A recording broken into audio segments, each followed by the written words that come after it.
Welcome to NucleCast, the official podcast of the ANWA Deterrence Center.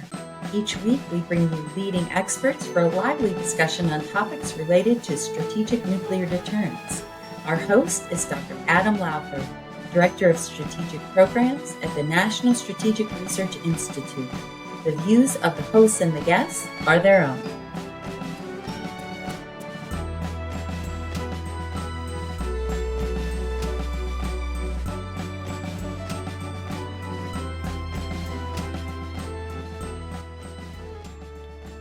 Welcome back to another episode of NucleCast. Of course, I am your host, Adam Lowther, and today we have with us a great guest, Dr. Matthew Costlow, who is a Senior Analyst at the National Institutes of Public Policy, who recently published over the summer a new occasional paper, which I would encourage you to go read. It's at the NIP website.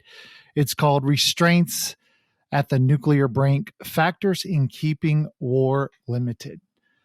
So with that, Matt, thanks for joining us. Absolutely. It's a pleasure. So you have this new paper.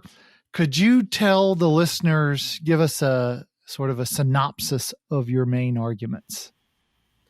Sure. The idea behind this paper, in part, came about from the Russia-Ukraine war. And what you read in the papers every day was these kind of alarmist predictions about this action could lead to escalation or that action could lead to escalation. And there was a lot of this, I would call it confident alarmism. And I wanted to look at what are the reasons why a state would choose restraint in the face of a potential nuclear war scenario. Because obviously to this point, there has been a lot of restraint. There hasn't been escalation. There hasn't been, widespread nuclear conflagration. And that's been the case throughout nuclear history. A lot of leaders have chosen restraint a lot of the time. And so the thought was, let's try to look at the reasons for restraint, just broadly, kind of scenario agnostic. And the better we understand some of these reasons for restraint, the better we can kind of tailor deterrence threats, so that if we understand why an adversary is hesitant or wary of escalating a conflict, we can reinforce those reasons and say, yeah, those are good reasons that you should not want to escalate. And so I kind of looked through the classics, which just simply haven't been read in a very long time, and decision makers just don't know about them. You know how this goes in the Pentagon. You don't have time to just sit down and read on thermonuclear war and slog through everything. So what I wanted out of this occasional paper is a good, easy checklist that decision makers can go through and say, have we thought about how the adversary thinks about its allies? Have we thought about how the adversary thinks about its domestic populace? And all these other factors that could potentially play into reasons for restraint. And if we do think that is the case, how can we tailor our deterrence messages to reinforce those reasons? And now, so no, go ahead. Well, you were in a previous position. You were actually in OSD policy as a special assistant. And so was part of your motivation for writing this thinking back to when you were in the Pentagon and thinking, man, I kind of wish I would have had something that was useful, to help me sort of a checklist to make sure I think through all of these things.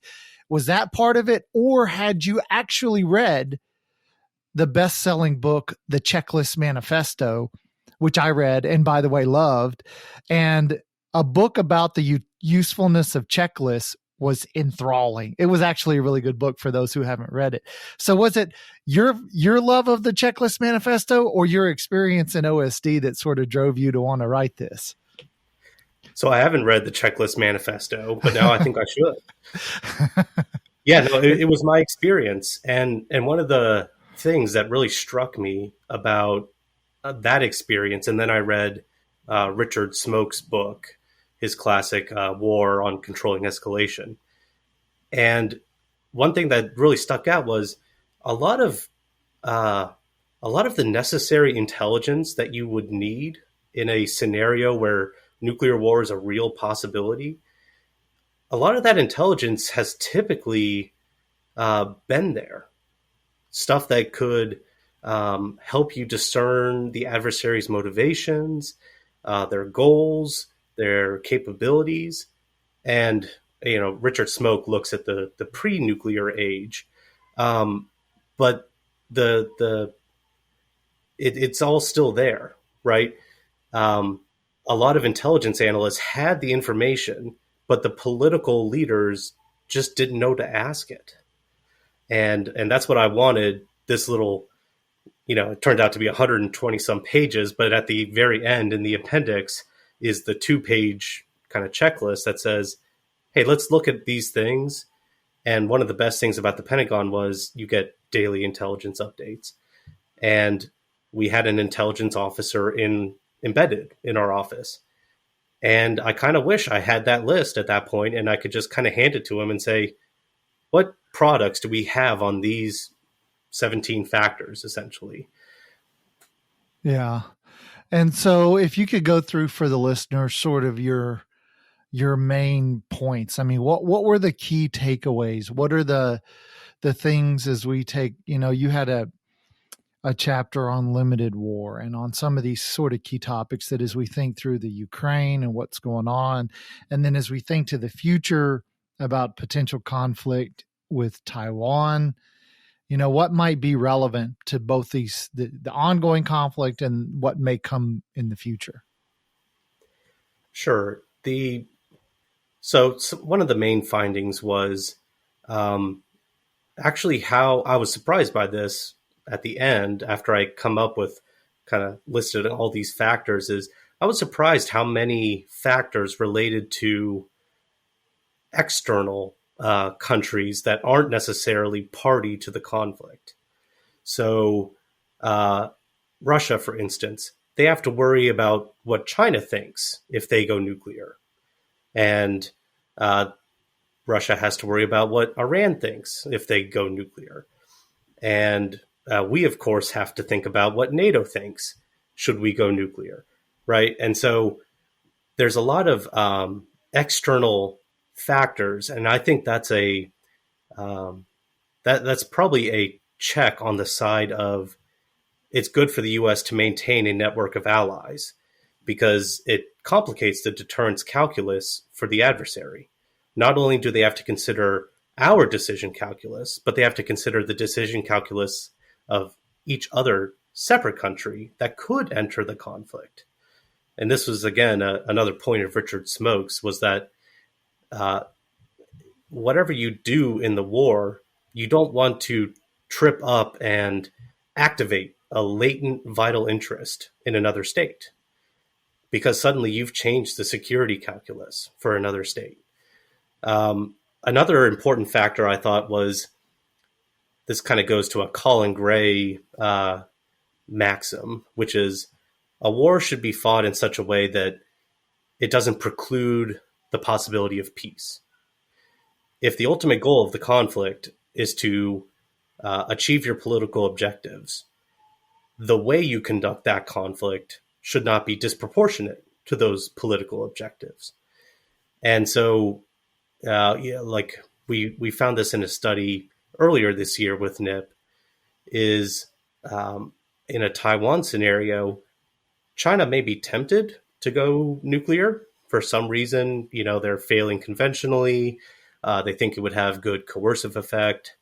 But if they do so and they're successful, even if they're successful and they do take Taiwan, but they successfully use nuclear coercion in some way, it could activate that vital latent national interest in South Korea and Japan to eventually want their own nuclear weapons because they see our neighbor is now willing to go nuclear to achieve their political objectives, and we can't rely on the United States. And so the way they fight a war in Taiwan might be, especially useful for that. And I think a final finding I'll share is that, yes, there's more pathways potentially for escalation. That's sort of a hot topic right now of cyber and space and all these new ways that a conflict could escalate. I'm not sure I'm totally on board with that. I think there's also plenty of reasons why it may not escalate, even though there's more domains in which it could escalate.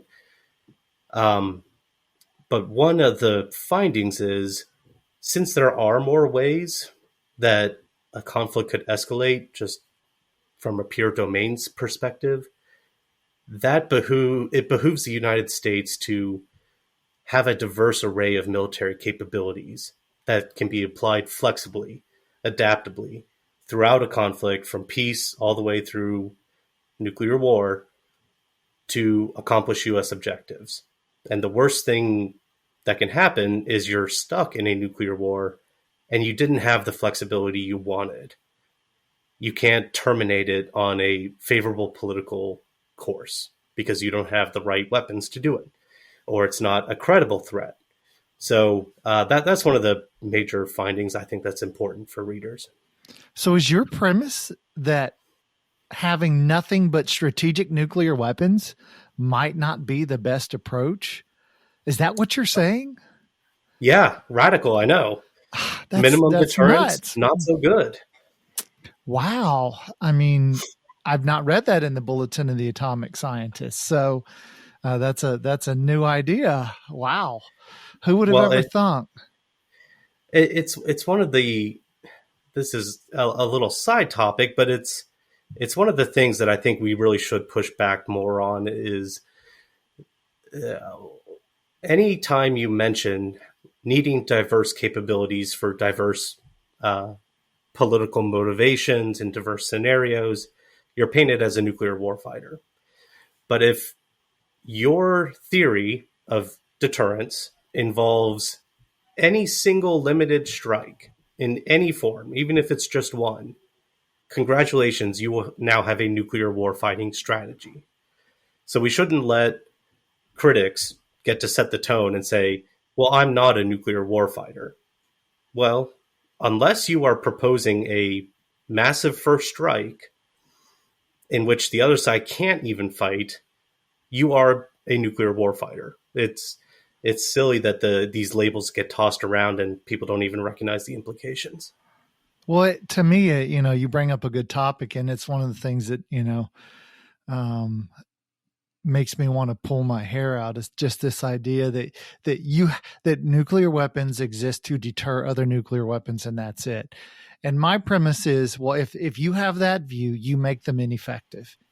Yes. And so what you have to do is you have to tell your adversary, I have built the capability, I have built the operational plan to engage in nuclear war up and down the spectrum of conflict, in terms of, I can use small ones, I can use them in low numbers, I can use them on discrete targets, I can use them in such a way that I don't create residual radiation. I've thought about how to just collapse buildings with through air bursts. I've done all this work. I'm willing to do it. And I've got the capability and the will, and therefore that's what deters an adversary. And what I don't understand is why those opponents, those who advocate disarmament, don't understand that approach, this sort of moniker, well, you want to fight nuclear wars. It's like, no, I prepare to fight a nuclear war. I don't want to fight a nuclear war, but I am prepared. And by being prepared, I'm more likely to deter. I'm more likely to achieve the outcome you desire. Yes. And I don't understand how that's not it's logical. It's common sense. It's why are the advocates of nuclear disarmament, why do they not understand that? What's the challenge? So I think first I'll say I support what you said. And it goes back to the Scowcroft Commission. They said deterrence requires military effectiveness. That these can't be bluffs. because when bluffs get called in nuclear war, really bad things are going to happen, right? One reason I think that critics continue to hold on to this idea is that it sounds logical in their mind. The more usable a nuclear weapon is, the more likely it is to be used. And to that, I would just answer, well, let's look at history. Back in the Cold War, we had how many thousand honest Johns and people on the front lines with these, supposedly more usable nuclear weapons. And the Soviets had way more of these usable nuclear weapons. And we went through all of these crises with usable nuclear weapons. So it's on the critics to prove, demonstrate, iterate, anything that their view is the right one historically. I just don't see the evidence for it. Just because I have a gun in my house doesn't mean I'm going to use it. More likely, it's just I'm not itching to pull the trigger on anybody. But for it to have some sort of deterrent effect, you have to have it. It has to be assembled, and you have to have the weapon implies a willingness to use it, right? Yeah. Well, we're at that point in the show where we have to take quick breaks, so we'll do that. But when we come back, what I want to shift to this topic of you talked about limited nuclear war, and so I want you to give us sort of your take on limited nuclear war. So you're listening to NucleCast with Matt Costlow. Of course, I'm your host, Adam Lowther, and we'll be right back. This episode of NucleCast is brought to you by the ANWA Deterrence Center, whose mission is to educate Americans about the nuclear enterprise and strategic deterrence.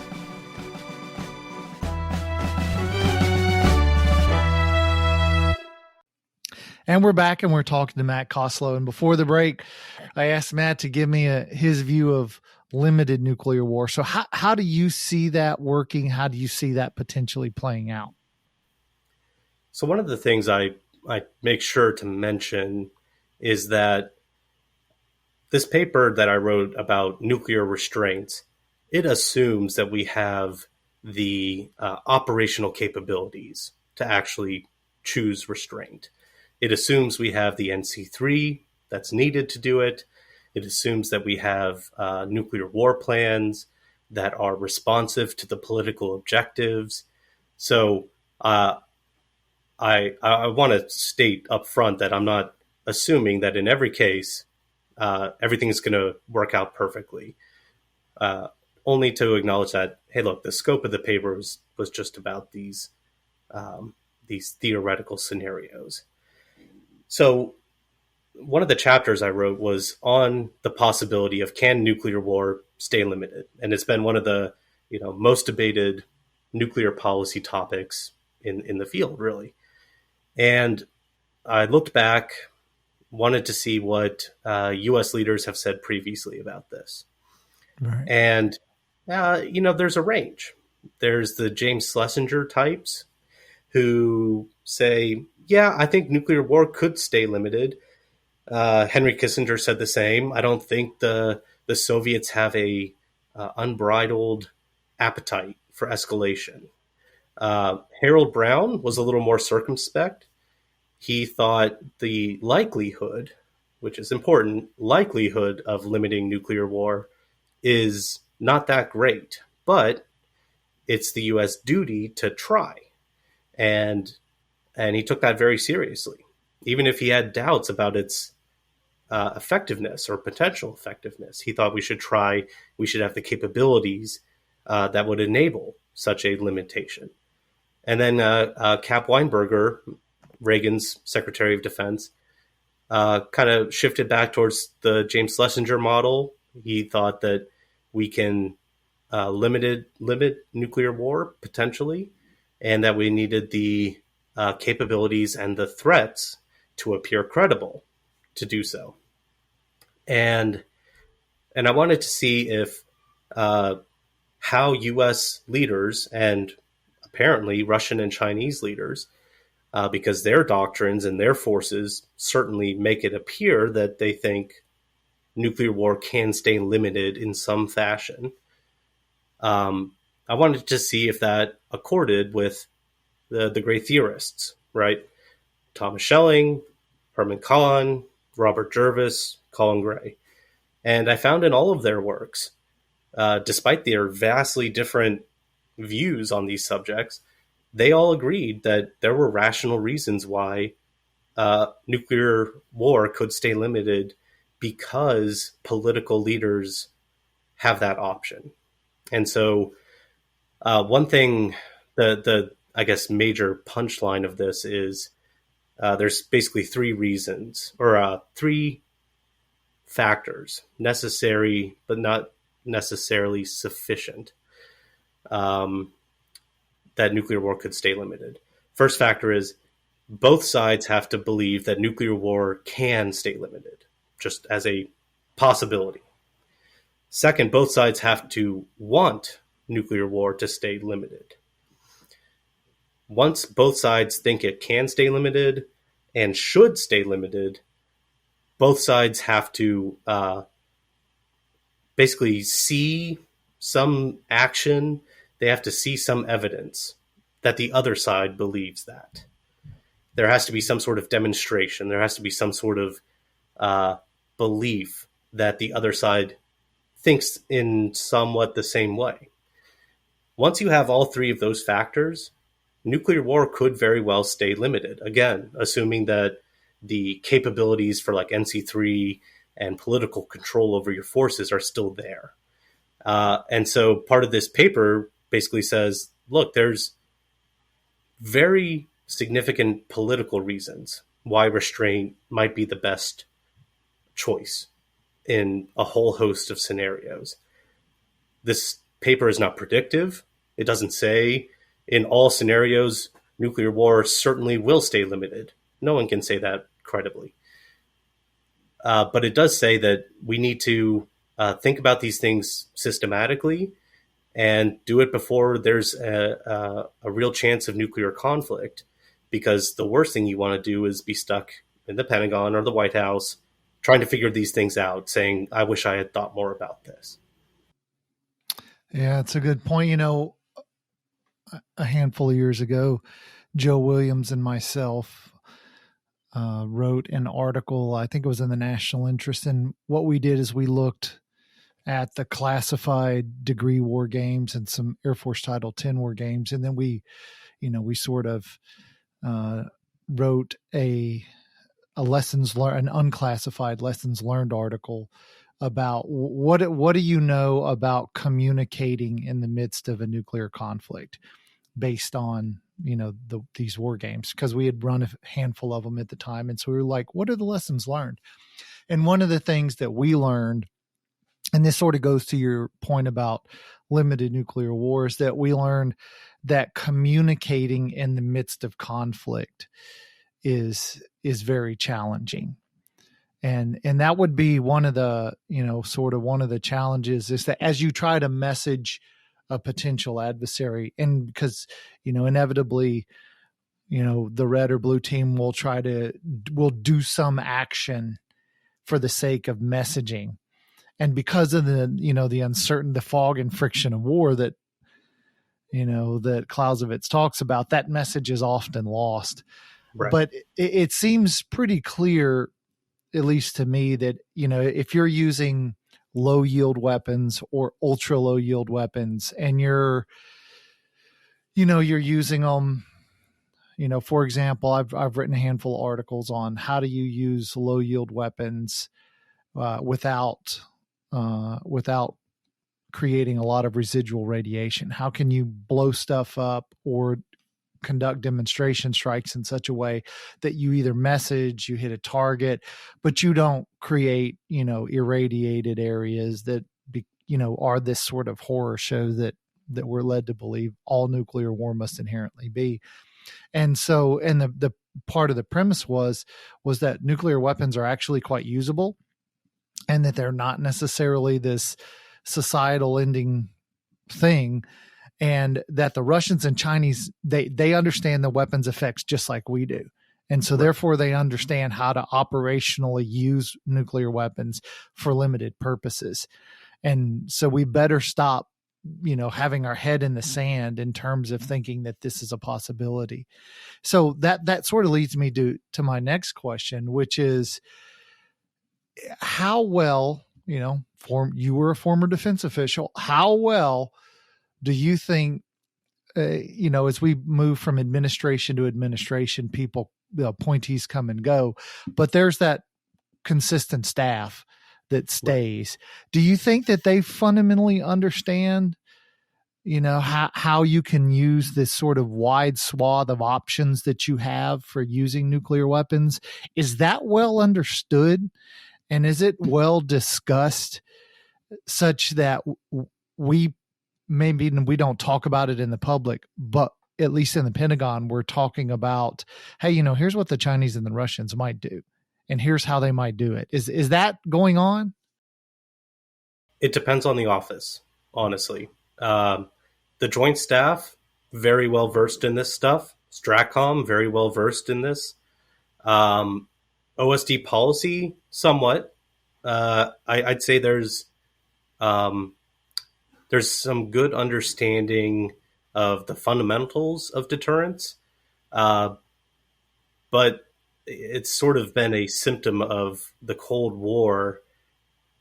It's still pervasive in a lot of the government, that this idea that once one nuclear weapon goes off, strategy disappears. And that's just not the case. And unless it is a first strike, which is essentially irrational at where we are right now, strategy never disappears. As long as you still have political objectives that are limited in some fashion, strategy still has a place. And we are trying to better understand Russia and China. It would be nice if we just captured their war plans and could see exactly what they were planning. But, likely that's not going to happen. The best we can do, and what I'm trying to argue in this paper, is, escalation, controlling that is going to be hard. It depends on getting inside an adversary's mind. And by the way, that mind is not always conforming to Western standards of what we think is rational. Wait a second. Yeah. Are you saying that Chinese don't think like we do and don't have the same values? Yes. Oh my goodness. Wow. Yes. Mind blown. Radical. Would not have thought that. Yeah. And it's complicated. This whole two nuclear peer threat environment, just like what you talked about. How do we send a message to Russia that doesn't get misinterpreted by China or vice versa? And, one of the things that people are going to slowly discover here is how we conduct ourselves in a crisis or conflict with one side is going to send very clear messages to the other side. Oh, yeah. But they may not be the messages we want them to learn. Yep. Yeah, it's a very, very true thing. And it's, I think that's probably, we as Americans are terrible at mirror imaging, and we seem to, it's one of the big complaints. When I used to, whenever I was a military guy, I spent a lot of time in Europe, and we always got warned. We'd go in for our OSI briefs, and we'd go in for our, other briefs before we would go. And it's like, hey, tone down the Americanness, stop bragging. And it's like, what? But America is great. Why wouldn't we talk about it? So it's just part of that mindset that we as Americans have, understandable, that we don't see why others don't see the world the way we do. And it's, the problem is it seems to, afflict the senior leadership as well. And so therefore we sort of miscalculate and misjudge our adversaries.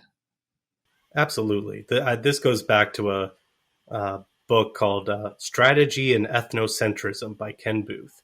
Highly recommended for all your readers, listeners. It's 150 some pages, but it looks at why do we consistently get it wrong about the Soviets. This was a, I think, 1970s book. And he has a great line in there about hawks and doves and how during the Cold War, lots of doves assumed there were parallels in the Kremlin. There were doves in the Kremlin. And he said, bad ornithology makes bad strategy, right? Assuming that the birds in the Kremlin are the same as the birds here is just wrong. They're a whole different species. And so, we're getting better at that. I would say that is something nuclear strategy has progressed on over the decades.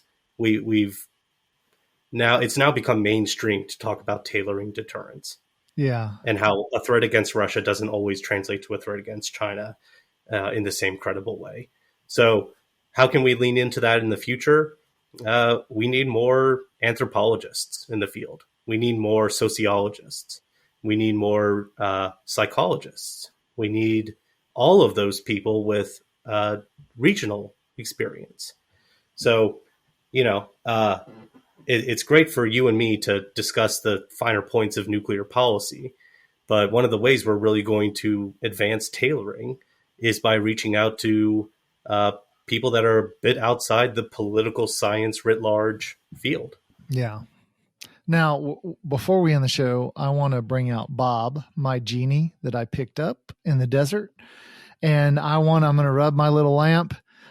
Bob pops out as always, and he's granted me my 3 wishes. Now he's going to grant you 3 wishes. So as you have 3 wishes about nuclear strategy and policy, what would those 3 wishes be? Ooh, tough one. Honestly, I would, top of my list would be improved homeland missile defenses. I think that would go a long way towards adding a deterrence by denial aspect to our nuclear war strategy. And it would go a long way towards deterring the threat of limited coercive strikes, which I think is one of the worst threats facing the nation right now. Russia and China, they know what our national defense strategy is, and that is to project power from the homeland overseas. And they want to stop that. They either want to deter it or dissuade it if it's underway. And they want to do that via limited conventional or nuclear strikes on the homeland. So I think that's the first one.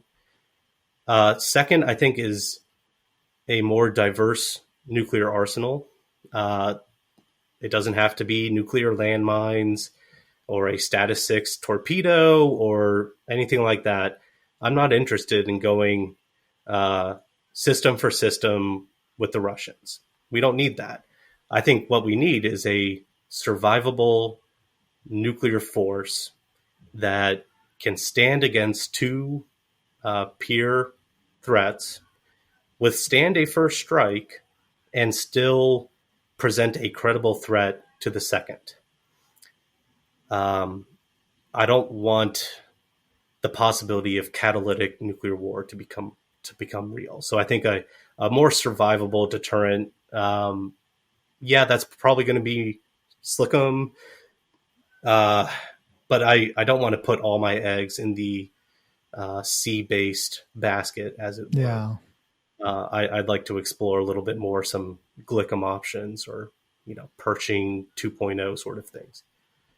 And I suppose 3, if I can get esoteric, would be what we just discussed. Having an improved knowledge base for the field. Having those outside experts that are experts in cultural psychology, in individual psychology, in communications, all these different areas, I think, diversity gets tossed around a lot in this field. I want diversity of expertise. Expertise, right? Exactly. And the more we can have that, the better I think we can tailor deterrence. And to all these critics who say we just want more nuclear weapons, if we better tailor deterrence and have a better, more credible threat to Russia or China, we don't need to continue building up, right? As long as we can still accomplish all of our objectives, this should help them too. Yeah. Matt Costlow, thanks for joining us on Nuclecast. Thank you for having me. Fantastic. And thanks to you, the listeners, for joining us on this episode, and we will see you next time. It's always good to talk to Matt. He's one of those, if you look at sort of on the side of the folks that are sort of if you want to call them the pro-nuclear deterrent side, Matt's one of that younger generation who will, come in behind the Keith Paynes and the Mark Schneiders and all of the folks that are the sort of that second generation to become that third generation. And he's a really great thinker. And it's the paper that he discussed, it's on the National Institutes for Public Policy website. So go check it out. Take a look at that checklist that's in the appendix and, see if it's useful for you and helps your thinking. I enjoyed talking to him and enjoyed, he gave me a couple books that I need to read that I hadn't ever read before. So hopefully he'll spur you in the same way. This has been a production of the ANWA Deterrence Center. Our executive producer is Kimberly Charrington, and this episode has been engineered and mixed by David Krumthal. Follow the show on LinkedIn, Facebook, and Twitter at Nuclecast. Listen, follow, and review the show on Spotify, Apple Podcasts, Amazon Music, or wherever you listen to your favorite podcasts.